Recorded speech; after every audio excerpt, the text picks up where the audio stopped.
Copenhague Plank avec un genou sur la chaise. Donc tu te rapproches de la chaise, sur le coude en dessous de l'épaule, main à plat. Genou est fléchi à 90 degrés et tu places l'intérieur du genou sur la chaise. Hop. Tu replaces l'avant-bras et le bras pour bien avoir le coude en dessous de l'épaule.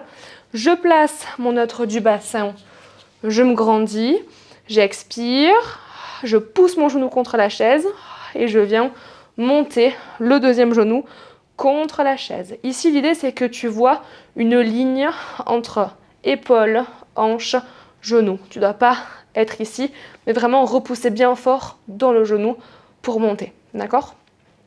Ici, ça va venir travailler tes adducteurs et tes obliques très fortement. Il se peut que quand tu montes dans la planche la première fois, tu sentes que ça fasse un cloc au niveau du pubis. Si ce n'est pas associé à une douleur, très bien. Ça a juste comme une articulation qui est un petit peu cloc, qui a un petit peu bougé. Mais comme tu pourrais faire craquer ton dos, tes genoux, tes hanches.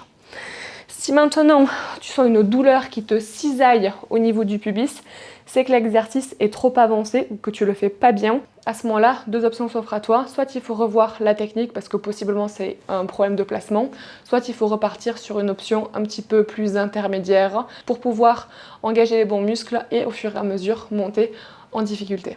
Donc mon genou fléchi, l'intérieur de mon genou contre la chaise. Je me place, je monte, j'expire et je monte. Toujours le nombril à la colonne et quand je reprends mon souffle, j'inspire dans mes côtes et je ne reprends pas mon souffle dans mon ventre et je serre vraiment les cuisses pour pouvoir engager correctement mes adducteurs.